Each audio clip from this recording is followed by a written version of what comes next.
Chapter 10. Abacaxi. The next morning, Fred startled awake with a handful of grass and moss in each hand. The nightmares were getting worse. He blinked, looking around. He wasn't in the den, but lying in the clearing near the pool.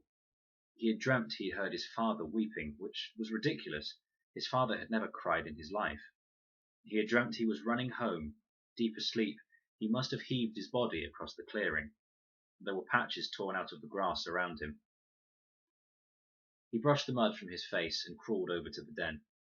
Leela and Con lay asleep, their hair tangled together, but the pineapple wasn't there, nor was Max.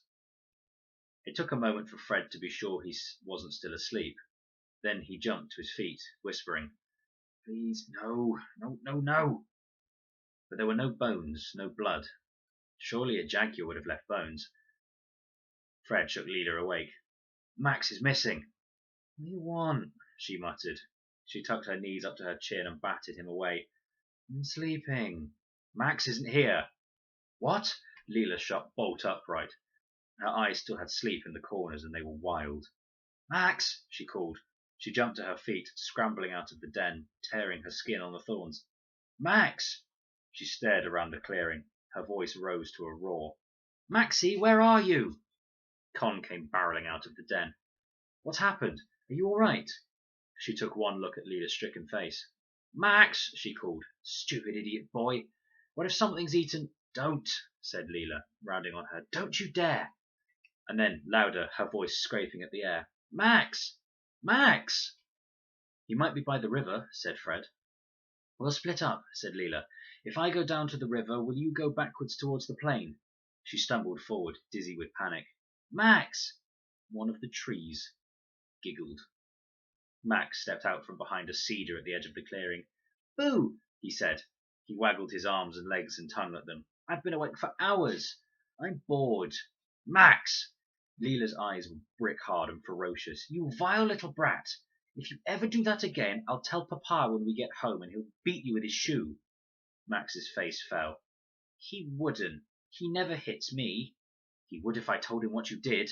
She looked closer at him, her eyes narrowing. "Where did you go?" "Secret." "And did you eat the pineapple?" "Secret," said Max. He wiped guiltily at his cheek. "Max!" Leela balled her fist. "Max, if you ate all our food, I don't care what Mama would say. I'll smack you so hard." Max pressed his lips together and shook his head. "Pick me up, Leela," he said. "Tell us, Max, where did you go?" "Up." His eyes filled with tears. "I'll tell you if you pick me up." He began to shudder with huge body-shaking sobs. Leela gave a hiss of fury. She picked him up. The sobs ceased immediately. "You can't get your own way just by crying," said Con, her face tight. He smiled up at her. His face was clear of tears. "Yes, I can," he said. "Now tell me." Leela took hold of Max's chin. "Where did you go? Where's the pineapple? Did you steal it? Did you eat it all?" "No, I just wanted to share some with the animal." "Which animal?" "The monkey thing." "Where?" "By the lavatories," said Max. He was pouting. "I didn't do anything wrong. He was hungry. I was being kind." Leela dropped Max on the ground. He gave a wail, but saw her face and stopped. "Show me," said Leela, "or I won't believe you." The unexpected excitement gripped Fred. Leela began to run, the other three following, down the path they had hacked, towards the cluster of trees surrounding the trunk of the boy's lavatory. Max was tugged along by the hands, his legs pounding double time to keep up. "Slow down," he wailed. They passed the lavatory and moved out of the sunlight into the thick growing trees. Suddenly Max stopped. "It's there!" He pointed up at a low-hanging branch. "See? I wasn't lying." Above their heads rose a great flowering white tree.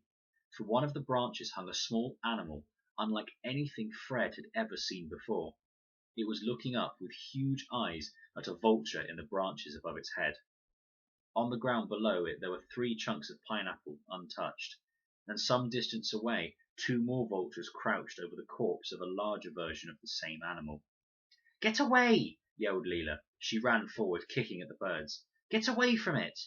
The 2 vultures on the ground took off, startled, but the vulture in the tree only ruffled its feathers. It was enormous. as broad as a Labrador around the middle, and its eyes watched the tiny animal hungrily. The animal on the branch let out a mew like a cat. It was grey-brown with a cream face, a dog-like snout with immense black eyes. Its arms were long and chicken-bone thin, ending in curved claws. It was small enough to cup in your hands. Leela ran to the base of the tree, gripped the lowest branch and scrabbled with her feet against the trunk. The vulture, feeling the tree shake, flapped its wings, cawed and disappeared. Leela hauled herself into the branches. Her knees were shaking and her breath was unusually loud. She sat on the branch where the animal was perched and began to scoot forward, both hands gripping tight. With quivering fingers, she unwound its legs from the branch and rewound them around her arm. The creature let out a mewling sound. Leela began to edge backwards along the branch.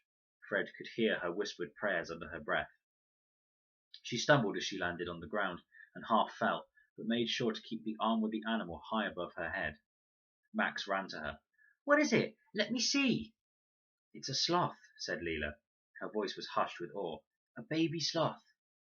Fred stepped closer. It was one of the most extraordinary things he'd ever seen. It was very ugly and very beautiful both at once. Its fur still had the fluffiness of babyhood. "Let's make it play," said Max. He grabbed at Leela's arm. "No!" Leela seized his wrist, cradling the sloth against her chest. "Don't! You'll hurt it." The brother and sister glared at each other. "No, I won't. I'll be soft." "Maxie, you mustn't. It's terrified. It doesn't have a mother to protect it. See, it's shaking." "But I love it." Max looked dangerously close to tears.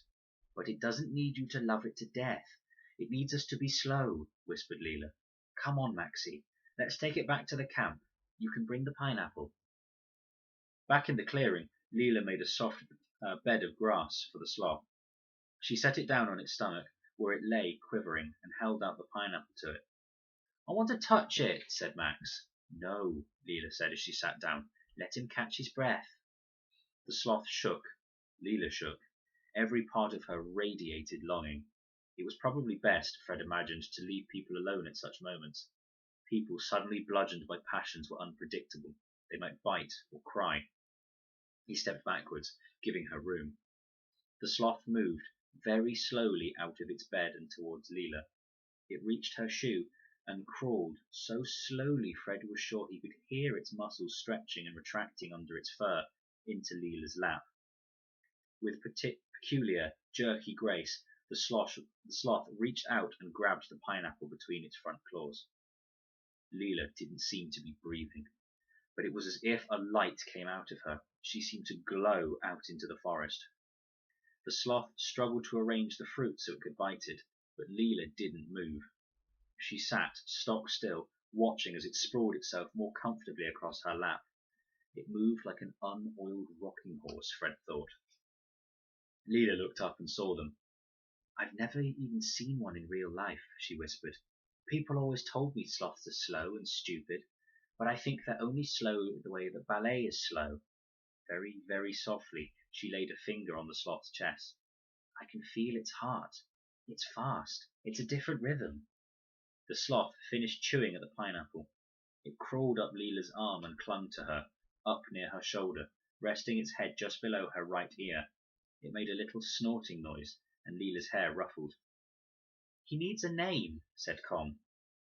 "I've never named anything," said Leela. Her neck twisted to look at the sloth. He was trying very slowly to eat her earlobe. "You don't have pets?" asked Fred. It seemed strange for a person who was so clearly designed to live alongside other living things. "I was never allowed one. I begged and begged, but Mama and Papa move a lot for their work, and they said it wouldn't be fair." Leela looked hard at the sloth. She narrowed her eyes. Her lips formed a word. "What's his name?" asked Max. "You have to tell us. It can't be a secret." "Abacaxi," she said. "Yes," said Max authoritatively. "That's good." "Say it again," said Con. "Abacaxi.